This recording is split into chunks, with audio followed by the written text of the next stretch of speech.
Jai Gurudev, Jai Masters. Like everything else in life, spiritual growth means different things to different people. There are different levels of growth, different rates of growth, etc., etc. There's a thing called tapasia in yoga, in India.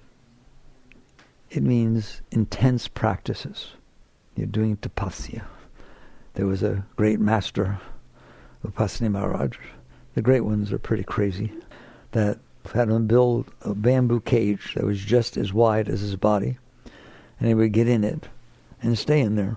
They'd feed him through the bars, the bamboo bars, and he would stay in there. And somebody asked him once, "Why are you doing that?" And he said, "If you can't get past your body, you can't get past your mind." These are the types of intense tapasyas that many of these great masters went through. You don't have to do that. I don't want to see any bamboo cages. And I don't even want to teach you about tapasya. There are people who do. Why? There are ways to work your way through yourself that are much more gentle, much more gradual, and permanent. In other words, if you can reach a state that it's not an experience you had, or after 2 weeks of solid meditation, or this, that, or the other thing, I experienced this light, and I experienced this experience, and I'm here to tell you about it. That's because you're not still there. If you were still there, you would just be there. So those type of experiences are very overrated. If you're talking about a spiritual experience in the past, you didn't have a true spiritual experience.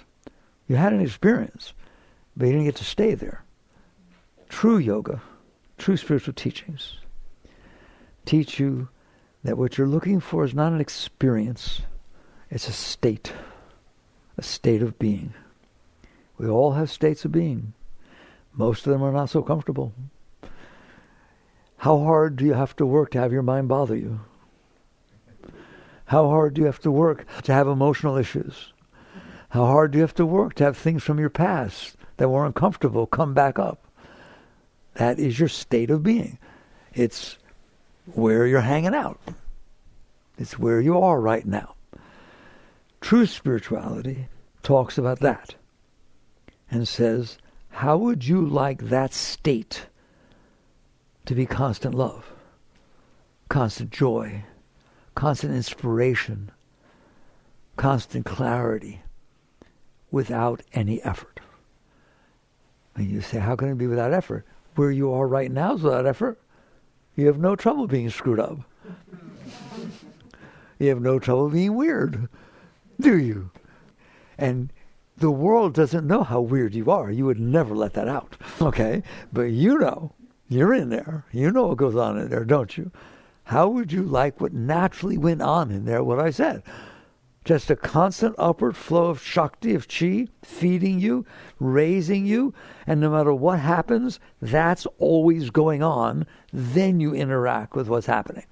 Right now, listen to me, no matter what happens outside, first you interact with your inner state. You interact with how it hits you. If somebody insults you, you interact from a place of insult. What if when the person said those insulting words, you thought it was adorable?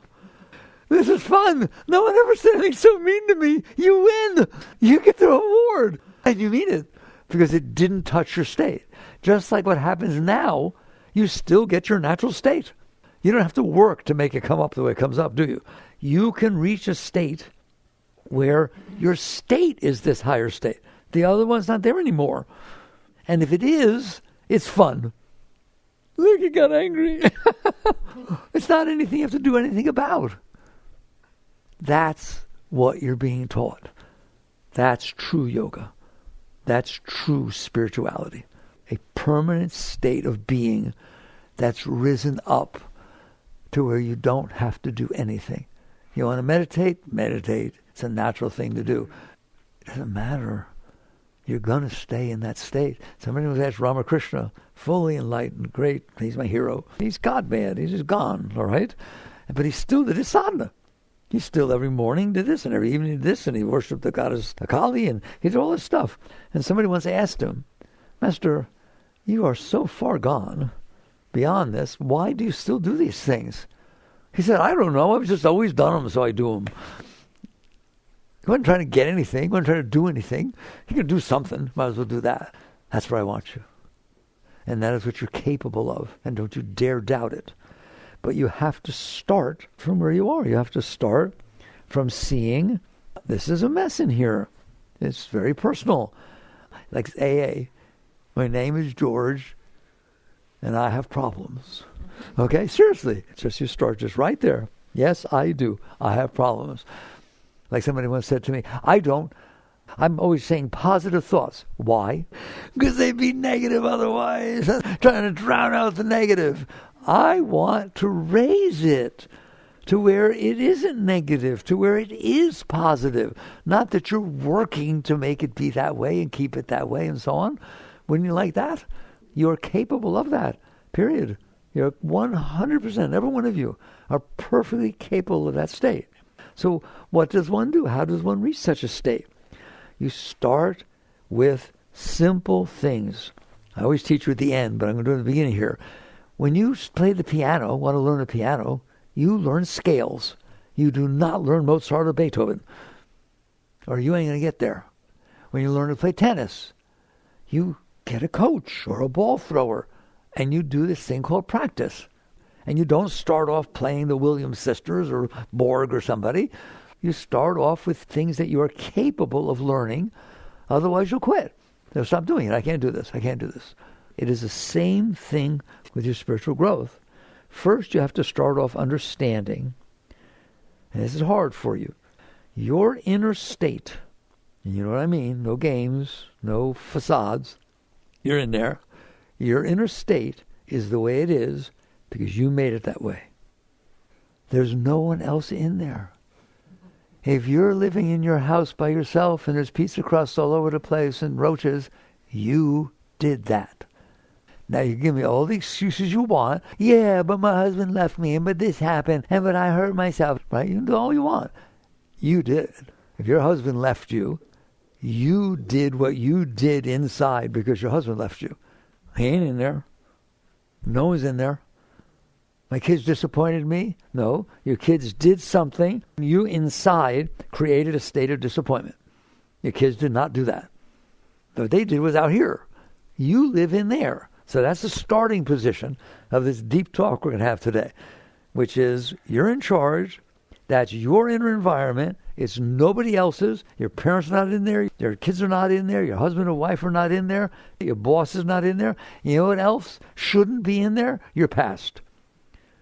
Why? Because it's over. Why in the world would you... Not only do you store your past in there, you don't store your whole past in there. You only store the things that bothered you. And some things that you liked a lot, you keep. But I told you last time, check it out. Don't believe me. You check out the ratio between what you stored in there from your past that bothered you versus what you stored in there from your past that really turned you on. Probably 1,000,000 to 1. And you know which one is the one. Okay? Every single thing that ever bothered you, the tiniest thing in the world that bothered you, you didn't accept it. No, I don't want this to happen. I don't like how you talk to me. I'm never going to talk to you again. I don't want to take this class. Why? Because there's a guy in here named Ben, and my ex-husband was named Ben. And I had it with Ben's. All right, I want to ask a question. Look at me. Have I exaggerated? Come on. Just slightly. Maybe. Not much. Right? You did that. Ben's not there anymore. He got divorced 10 years ago. And your parents are not there anymore. And all the things that happened to you in your childhood are not there anymore. Anything you still have going on inside of you, you did that. You did not do the event, but you stored that event inside of you. Not all events stayed in there. I told you. You drive by lots of white lines in a road, they don't stay in there. How many trees do you drive by every day? They don't stay in there. Unless It looked like the tree that I fell out of when I was little. And my parents cut it down, and that bothered me more than falling out. And it's still in there, isn't it?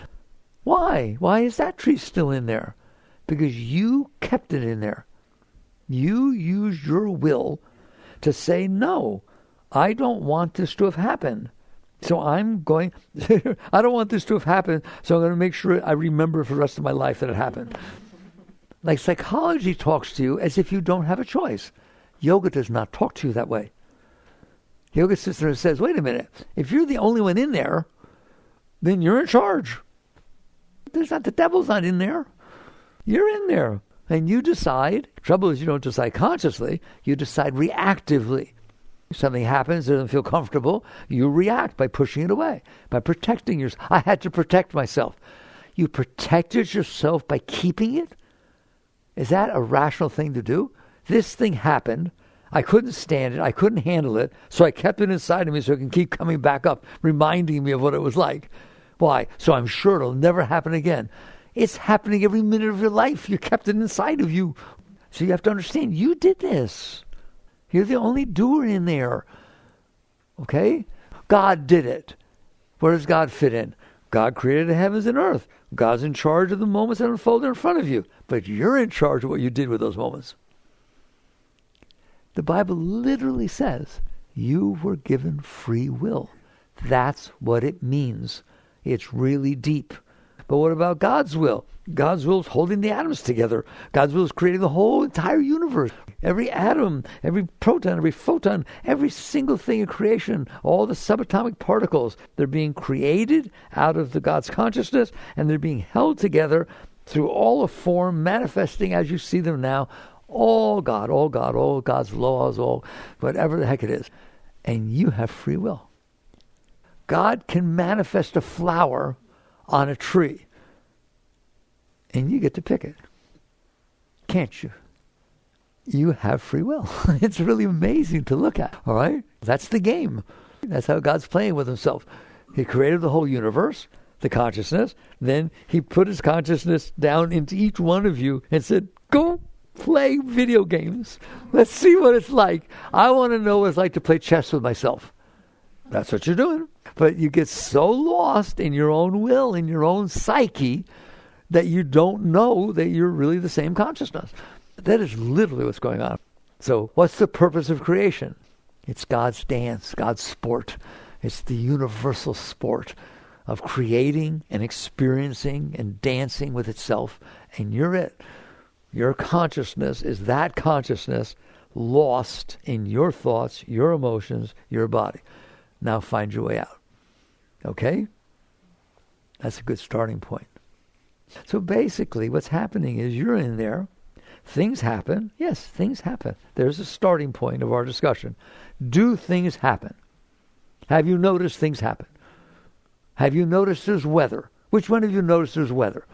That sometimes it rains, sometimes it snows, sometimes it's cold, sometimes it's hot, sometimes it's humid. Is there weather? Yes or no? All right. Now I'm going to ask you a very deep question. Slow down before you answer me. Are you in charge of the weather? Do you decide the humidity and the temperature at any given moment and whether it's going to rain or not? Okay, you don't. It happens. It's out there. There are forces that create the weather. Do you ever have a problem with the weather? Well, now that's a non sequitur. You're not in charge of the weather. You have no control over the weather. That's what I told you. The world outside unfolds. It then comes in. The world outside is not what's making you a mess. What you did when it came in made you a mess. You said, I want to go camping. Okay, you have the right. And you have a thought pattern like that. And then it looks like it's going to rain. And you get mad at God. And you get mad at everybody. And you get mad at the rain. You did that. The rain did not do that. But I was supposed to have a birthday party or a wedding outside. The rain ruined it. No, the rain did not ruin it. The rain just rained.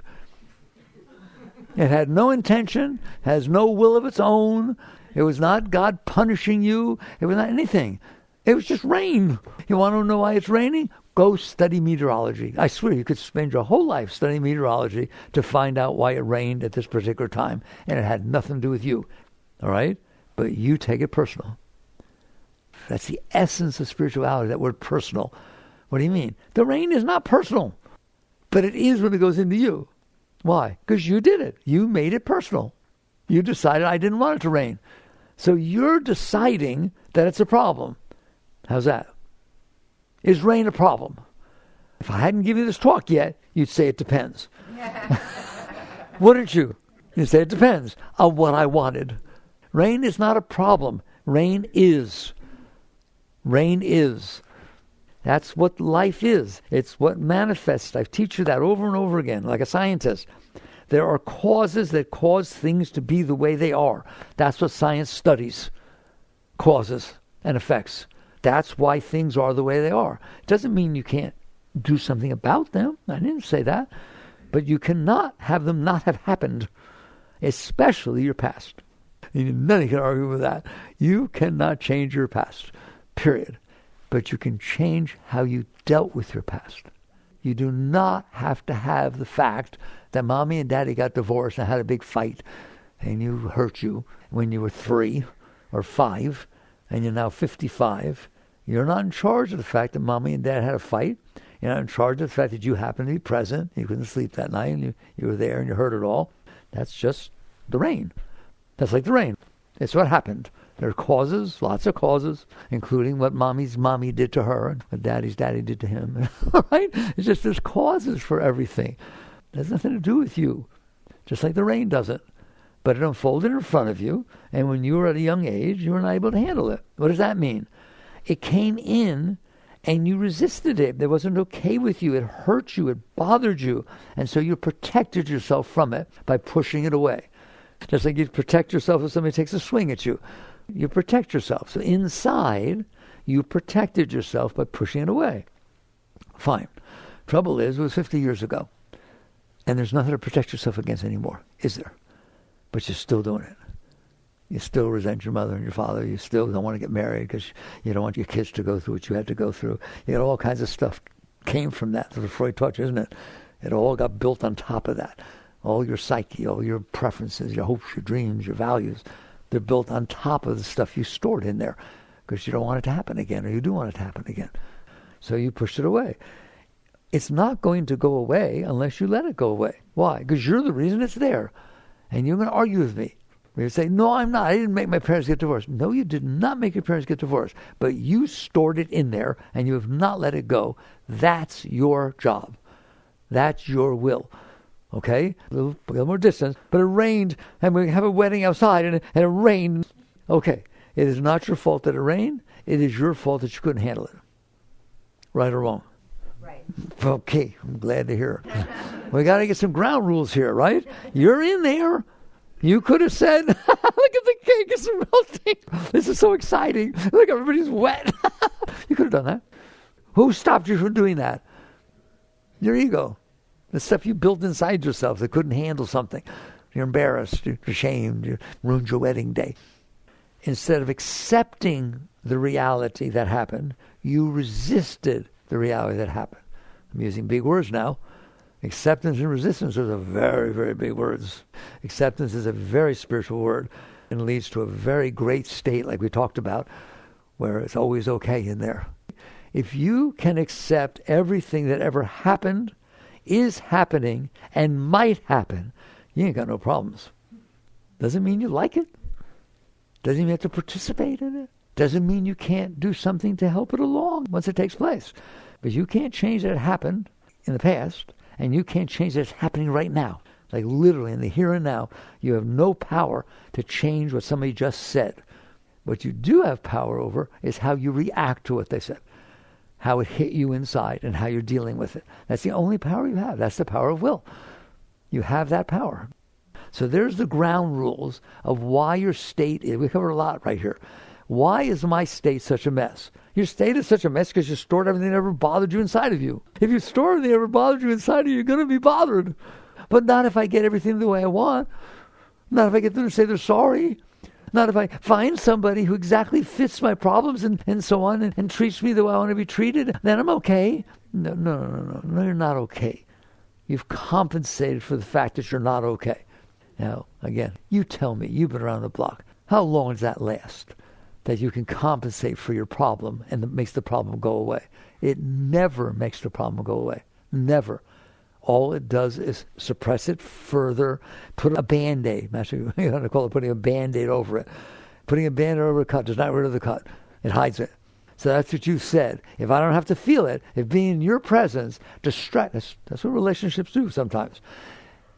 You are so beautiful, you're so special to me, you're so everything, that when I'm in your presence, I'm distracted from myself because you are that distracting. You're that special. And guess how I feel when I'm distracted from my garbage? Better.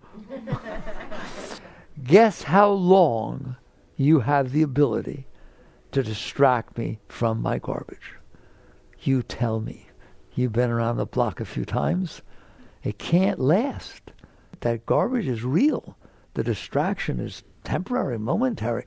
If anything else, you get old. Don't you dare. Don't get old. You have to work at relationships. You have to work at your job. You have to work at making things interesting to you. That's because what you've done is compensated for the problems you stored inside of you. So acceptance says, instead of storing it inside of you and compensating for it throughout your whole life, running around trying to find things that turn you on, find out, well, you're not always turned on by everything. Which one you want? And you just start saying, because you stored this stuff in there. So it becomes obvious that the problem is one of acceptance versus resistance. If you can accept everything that happened in your past, forget the present or the future. Things happen in your past that you can't accept. Then they bother you, don't they? You have to be careful that things don't stimulate them and remind you of them, that you don't think about them in your dreams and wake up weird, okay? It's because the stuff's in there. What if it wasn't? What if it wasn't in there? And you sit there and say, well, how can it not be in there? Because you're the one who's holding it in there. I have proof. When it comes back up, what do? You push it back down. Or you yell at somebody. I told you not to talk about that. You know I don't like that. It means there's stuff stored in there, and it stimulated it. And instead of sitting there saying, thank God, come on up. I don't want you in there. I don't want you in there. You're ruining my life. You've ruined my whole life. You decide everything I like, what I don't like, what I turned on by, what I turned off by. You want to come up? You come on up. I'm sorry it happened when I was 5 years old. I'm 55 now. I couldn't handle it at 5. I can handle it at 55. As soon as possible, as a conscious being, you notice you don't want that stuff in there. But that's not what you're saying. You're saying, I don't want it bothered. It's in there, but I don't want to be around people that bother it. I don't want to be around people that remind me of it. I don't want to be around the possibility that if I do something, it will get bothered. I'm protecting myself from this that is bothering me. So spirituality says, you're in there. You're the only one in there. Wake up. Your inner state is the way it is because of how you programmed it, because of how you stored stuff inside. If you want to change it, you have to work on letting go of the reasons you're holding that stuff in there. And that's all there is to it. The more you let go of the stuff that's inside, the more that you're going to find out the great secret. Underneath your garbage, and you know what I mean, is the most beautiful flow of energy that could possibly exist. As you let that stuff go, you start feeling Shakti. You start feeling this upward rush of energy pouring up through your centers, higher and higher. And you feed off of that. That's what Christ meant when he said, man does not live by bread alone, but by every word that leaveth the mouth of God. You're not just getting what's coming in from outside. There's a flow inside. The rush of holy waters, the Kabbalah talks about it, all the traditions talk about it, the Sufis talk about it. It's all the same stuff, spirit, chi, Shakti. You have inside of you the most beautiful energy could possibly exist. Why don't I feel it? Because you shoved your garbage on top of it. And that's why you should be willing to get rid of your garbage. Not just because it's nicer to not have the garbage in there and not have to be afraid of it coming back up. But that's nothing compared to the fact that there's gold in them there hills. That's where the Shakti is. People talk about, should I practice Kundalini Yoga? What Kundalini Yoga is basically saying is, there's Shakti down here. It's all coiled up at the base of the spine. Let's force it to wake up when we're not ready. Let's force it. People have bad experiences with Kundalini Yoga. I'm sure you've heard of it. Let's force it to awaken and stimulate all this garbage that we're not ready to handle, right? Deep yoga, like Kriya Yoga, cleansing yoga, is do the work to let go of what's blocking the Shakti, and the Shakti will come up naturally behind it and never go back down. And you will never have that kind of a problem. That's why people ask me about drugs, different drugs. I don't tell you what to do or not to do. I'm not interested. No, it's none of my business. You believe what you want and do what you want and do your thing, right? But maybe get a little clue that you didn't work your way up there, okay? So forget having a bad experience. Even your good experiences, you don't own them. They don't belong to you. You didn't learn how to let go of the stuff and build your will and build your commitment and so on. You kind of skip 15 steps. And what happens? You have work to do. People say, well, it was so beautiful and I wish I could have stayed there. Of course you can't stay there. You didn't learn how to. You didn't learn how to let go of these things you stored inside. And as you learn to let go of the past things you stored inside, you're going to learn how to let go of the new things that you would have stored inside. And I'll tell you a secret. If I can let go of the fact that it's raining today, it will mean I'm better off letting go of something that was stored from the past. Why? I learned how to play the scales. I learned how to hold my wrist on the tennis court. You learn, you practice. So you practice with the tiny, as I told you, tapasia is one extreme, right? Then there's this called natural growth of everyday life is your guru. It's your teacher. Life is your teacher. How do you know? Because it's bringing your stuff up, isn't it? Are you afraid of what people think of you? Are you afraid that someone may think that someone else thinks not nicely of you? Okay, well, you got problems. And they're not going to be solved by dressing well and succeeding and having a lot of money and trying to impress everybody and having your name in lights, okay? But they have more problems, sociological, psychological problems in Hollywood than anywhere else. There are more drugs, more divorces, more everything. It doesn't work that way. You can't solve your problems by putting something on top of them. You have to come and realize, wait a minute, I'm doing this. So I can't start with the big stuff, but I can start with the little stuff. I can start by saying, every day when I wake up, this is your work. That's what we'll talk about today, how to actually do the work that works. You wake up in the morning and you remember, there's going to be a day that unfolds in front of me. There's going to be a day that unfolds in front of me. I did not create it. I may think I said something to somebody yesterday. How many things were said to that person? How many things were said to every person? How many events were there yesterday that influence what's going to happen today? But no, you think that what you said will determine the entire day because you shouldn't have said it. Okay? Instead, you wake up and you realize a day is going to unfold. I didn't make it. It's not even my day. I didn't create the earth. I didn't create the sun. I didn't create all the galaxies. How little have you actually done? Nothing. Nothing. I didn't create the 25 trillion cells inside my body that create the liver and the brain and this and that. I didn't create the ability to think. It just was there, just like my body was there. I didn't create the heart having to make emotions. So you wake up in the morning, you sit there new every single day. You're brand new. Here I am. Hi. And what's going to happen today is things are going to happen. The day is going to unfold. And you quiet down and you sit there and say, what I'm going to do with the day is accept it. What? It's going to unfold. I'm going to experience it. Am I going to experience everything that unfolds today? Heck no. I'm only going to experience what's in the realm of my senses. Like, how much more is going on? How much more is going on that you don't experience? All of it. Thank you. All over the universe. All right? You seem to be accepting that just fine. Have you noticed that you have no trouble accepting what you don't experience? But it's happening, isn't it? It's happening exactly the same as what's in front of you. Everything's happening everywhere. You just happen to be in the spot where this is happening. That's how you should look at it. You just happen to be standing in a spot where somebody's yelling. Not yelling at you. You just happen to be standing in a spot where somebody's complimenting you. Oh, you're so beautiful. I've never seen anything as beautiful as you. And I hear you're really intelligent too. All right? If that person had gotten a phone call 5 minutes before they met you that somebody had died or that somebody had dissed them, they would not be saying that to you. but they just happen to have won the lottery. And everybody looks really good, okay? It has nothing to do with you. It has to do with billions of factors that happened before that caused this moment to be the way it is. So you wake up and you use your mind rationally, reasonably.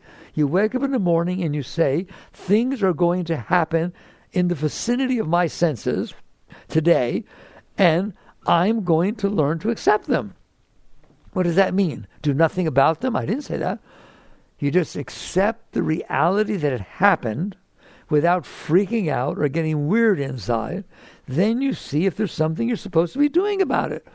And most of the time you'll find out there's not. There's nothing you're supposed to be doing about the fact that it's raining. There's nothing you should be doing about the fact that there's traffic.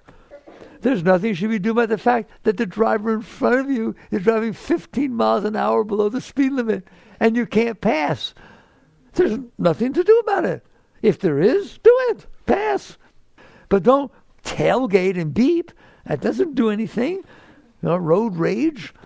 So you get centered, you get rational. By accepting first, you are now a rational being who is making reasonable, rational decisions.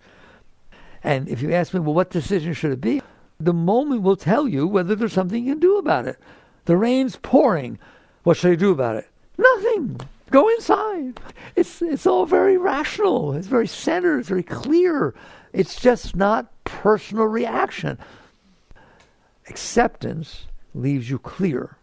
Resistance, you're taking your garbage. That's why you resist it, because you have garbage in there. And it threw it out into the world. That's going to come back. What you put out comes back.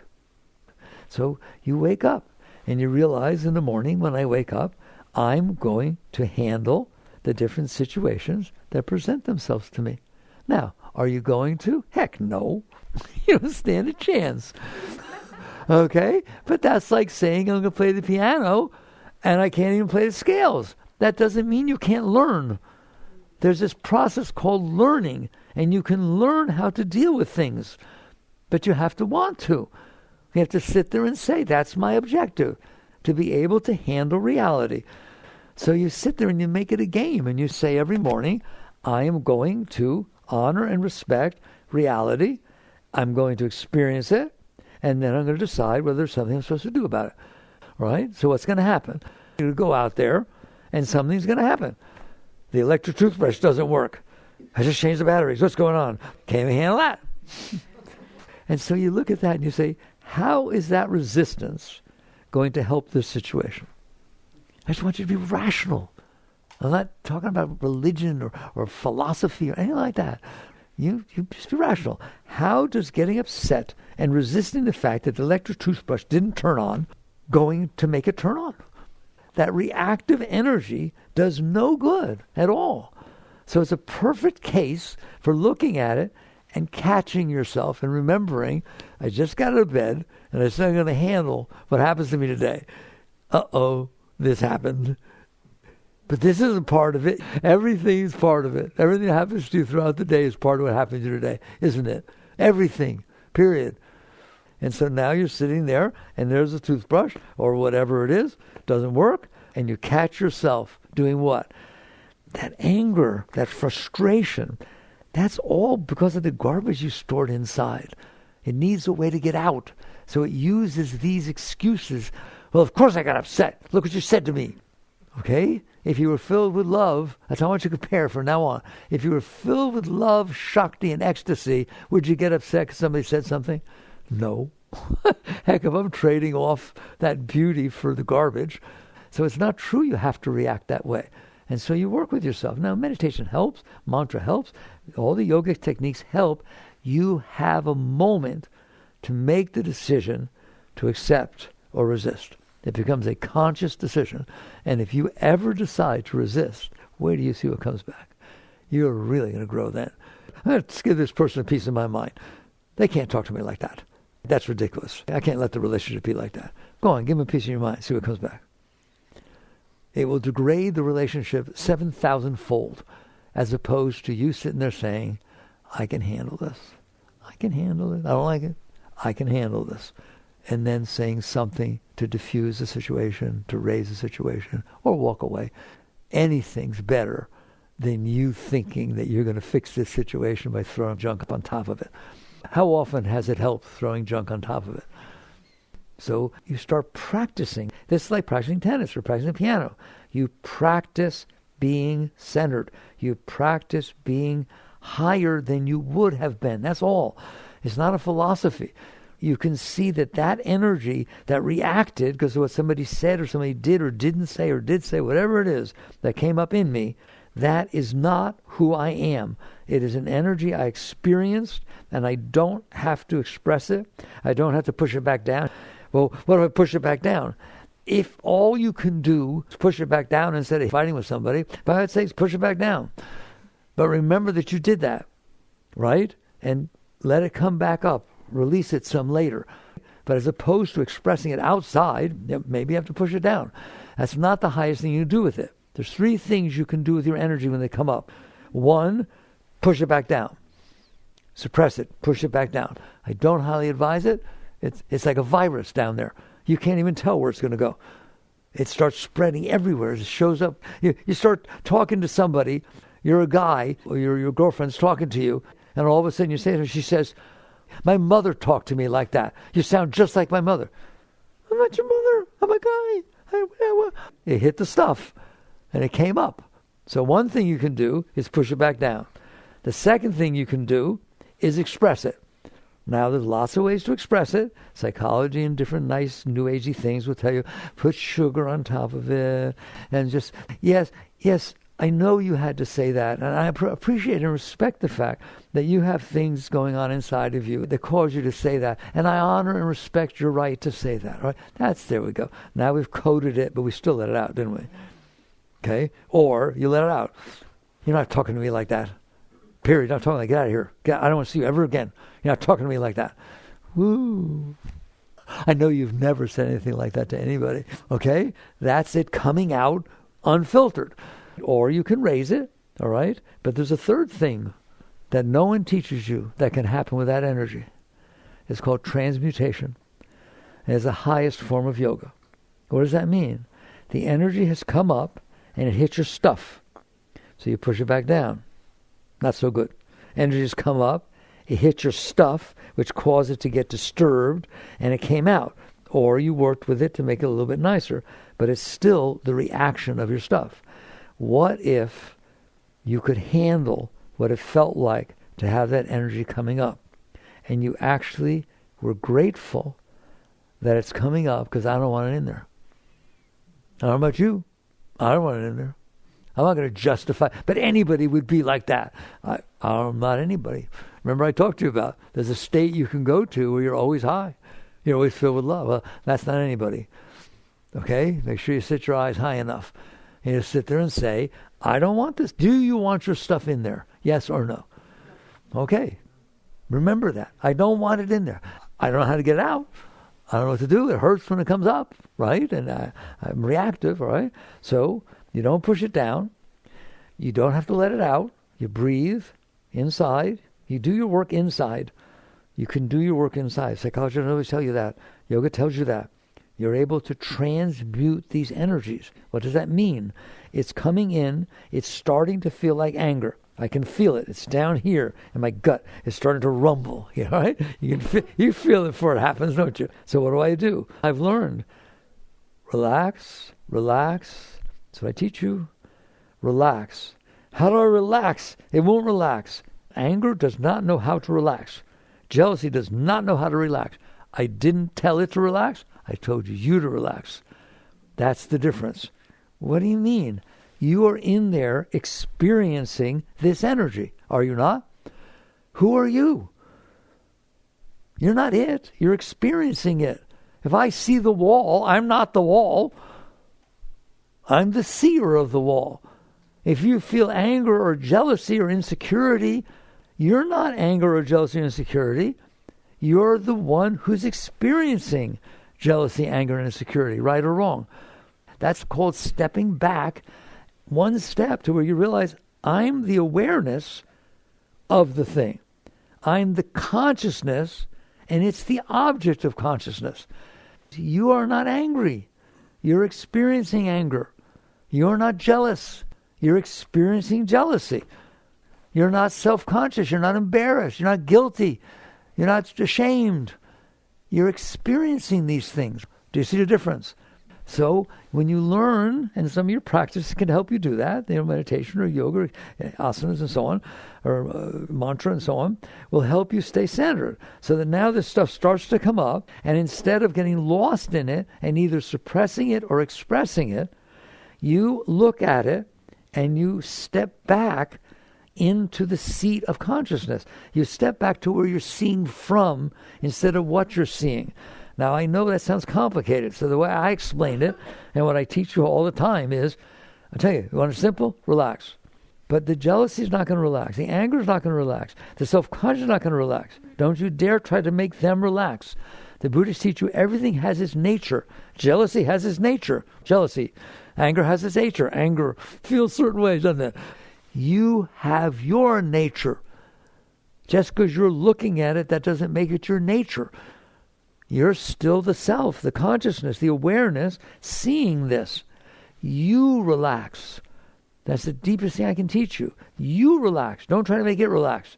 Well, what do you mean? You'll see that you're seeing it. You'll see it starting to come up, and you want to do something about it. If it's not comfortable, you always want to do something about something that's not comfortable, don't you?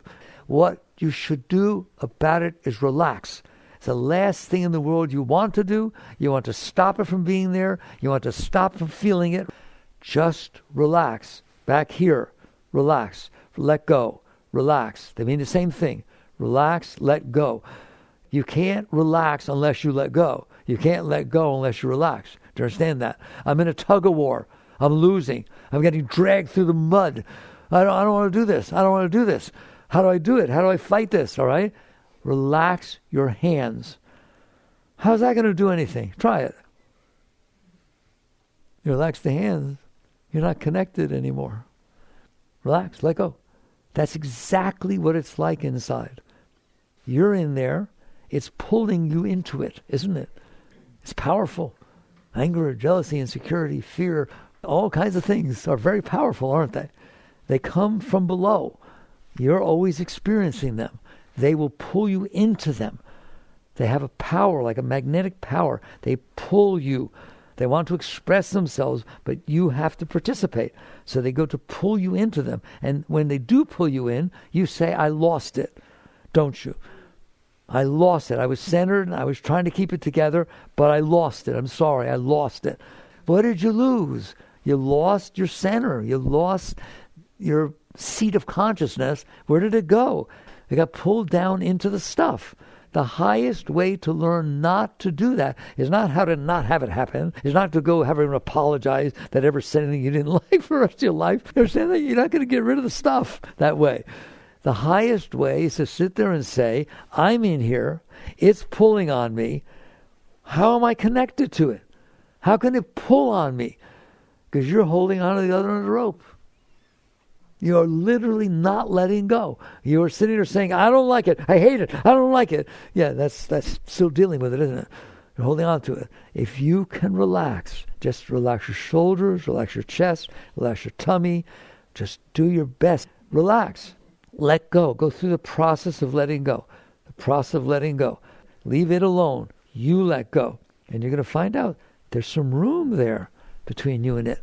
Because you let there be room. You didn't stay tied to it, stay attached to it. And over time, you're going to find out you can let go.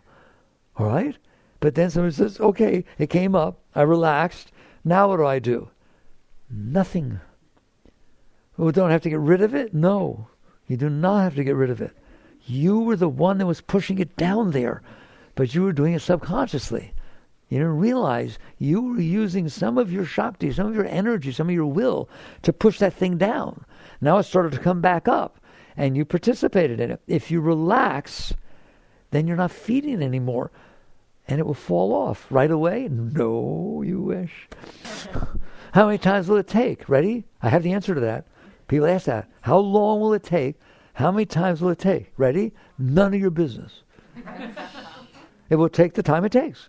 What do you care? It didn't bother you anymore. You relaxed. And the second time it comes up, you have much less problem relaxing because you committed yourself to the process of dealing with it that way. All right? Let it come up. It's fine. It'll come up when you dream or this or that.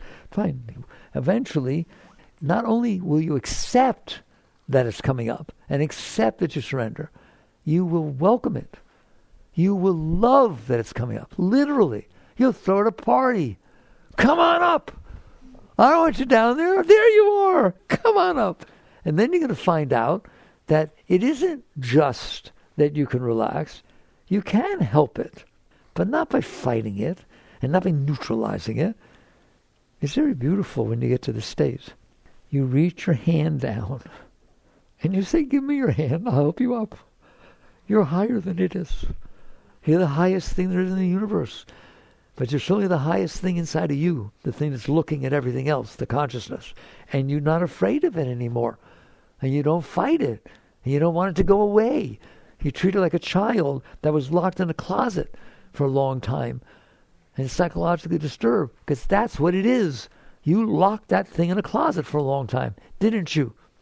That's what suppression is. You pushed it down underneath into the darkness. And now when it tries to come back up, it's going to have all this screwed up energy. It was screwed up energy you shoved down there. Imagine what it's going to be like. And so you learn to have compassion for yourself. These are deep states. Very different than tapasia. I told you once the Gita is very deep. It says, one should raise the self with self, not trample down the self. Because self that can be self's friend can become self's foe. And it's with capital Atman and lowercase Atman. Talking about the higher self and the lower self. One, the higher self, you, centered being, should raise the lower self. Reach down there. Don't give in to it. Don't give it what it wants. That's not what it's doing. But it doesn't mean you can't sit there and allow it to go through the process it needs to go through without hating it or fighting with it or running away. You're just present. You're there. You're there with compassion. Of course it's throwing out bad energy. I stored it with bad energy 50 years ago. And I pushed it back down every single time. Do you hear me? Do you hear me? All right? And so you get to the point where you practice letting go and relaxing enough to where you have the right to help it up. And you reach the hand down and you raise it up. Ultimately, you're not getting rid of that energy. You can't go anywhere trying to get rid of that energy. You can't lock up and throw away a part of your being. What you're doing is transmuting the energy. That which is down there is screwed up, negative, hurt energy is because you shoved it into the darkness and you left it down there to get messed up. All right? Now, when you reach your hand down, you are literally welcoming it to come up and become love. The exact energy that was anger becomes love. You transmute the nature of the energy by ceasing to block it. All that energy that's down there in truth is Shakti. It's God's energy, it's spirit. But when it came up and you experienced it, you couldn't let it go. You couldn't let it go up. So you pushed it down. And therefore you blocked it. Therefore it circled around itself. And that's what the energy is doing down there. You now made the most beautiful energy in the universe, the ugliest thing that exists. If you stop resisting it, it will release. And over time it will come up. And it doesn't matter how long it takes. It doesn't matter. And you don't want inventory. How much is down there? You don't want to know. All right? But I'll tell you something. There's this thing called, I taught you transmutation, I'm going to teach you extrapolation. What does that mean? If when this is coming up, it's a certain amount of disturbance that's hard to deal with, but I practice, and over time I practice and I learned to like the disturbance, to welcome the disturbance, to relax, because I saw what happens on the other side, all right? Whatever is down there, you made me cry if I tell you this, whatever is down there, and there's a lot down there, that is that level of disturbance that you manage to handle, get comfortable with, and let go, let's go also. If you can play the piano, you don't have to stop with one piece. Next piece is a lot easier, isn't it? Next piece is a lot easier. It extrapolates. Same thing down there. If you can learn to handle some of this garbage you have down there properly, by welcoming it, especially once you learn to welcome it, once you learn to raise it and offer it. So basically, once you're able to handle a certain level of energy, wait till you see the next time it comes up. For one thing, you'll be so inspired because you got so high off transmuting that one, You can't wait for the next one to come up. But that's because you learned. And once you learn how to play tennis, you're glad to play somebody better than you, so you can learn to be better. You understand how exciting this is, all right? Except you're not learning a piano or tennis. You're learning to raise your entire being. It doesn't ever go back down. It doesn't ever go back down. Something bigger can come up that you weren't ready for. Good. But eventually you'll look at that and say, come on, bring it on. I like the fact, if you're telling me that I went through all this and worked it through, but now I got into a relationship because I thought he loved me or she loved me, and then they did this and cheated and did this kind of thing, right? And I wasn't ready for that, and so it caught me by surprise, and now my heart's killing me, and I want to, whoa, that's why you're here. Earth is a place that souls are sent to evolve. You now learned a certain level of letting go, but you're not ready for a heart level of letting go. And so now you are ready. How do you know? Because it's happening. That's how you know. But now, right now, if I talk like that, it sounds no compassion. It sounds mean. All right? I'm hurt. My heart's killing me. And so that's because you didn't even do any of your work. If you can't handle the weather, you can't handle your heart. If you can't handle the driver in front of you, you can't handle what somebody said to you that you love. You hear me? So you just start working with the simpler things, and then you build your ability to let go. But the key is acceptance, acceptance, acceptance. But acceptance does not mean changing the world so that you can accept it. You change, it changes. There's no way you're going to solve your problem by manipulating the outside. But you can solve your problem by letting go of what's going on inside of you. And as you learn to let go, there will be more Shakti. And as there's more Shakti, you will be happier and higher and more filled with love. And the more filled with love you are, the less likely you are to resist things to close again. I don't want to close again. It's beautiful in here. But what happens if you close? It stops being beautiful. But what if it's hard not to close? Good. Then it'll mean I'll learn that one. Then there can't be more that are worse. And if there are, bring them on. I want total open. Like, I'm going to stop. I have to stop. I'm sorry. I don't want to. If I put blinds on those windows and I close them, it's dark in the room. Okay? It's dark in the room. However, if somebody comes in, especially cute, and turns the little wand and opens the blinds at a certain time every day, ooh, light comes in. Isn't that wonderful? Well, you better enough money to pay that person. You better make sure they like you still. Right? I mean, you're in trouble because you really like that light, don't you? Right? That's called conditional well-being. You don't want that. Well, what do I want? Take the blinds off the window. Don't open them or close them. Get rid of them. All right? That's what's happening inside of you. You're trying to get things that match your stuff so you can be open. It can happen. It can open you for a while, right? No. That's fine. Wouldn't it be nice to get rid of why it closes so that it never closes? That's where we started this discussion. So these are the tiers of spirituality. The highest and most certain way to grow is to relax and release. Just keep letting go of your stuff. The one who lets go every day, constantly, of whatever's coming up to the best of their ability, wait till you see what happens. All right. You work on these things? All right. Jai Gurudev.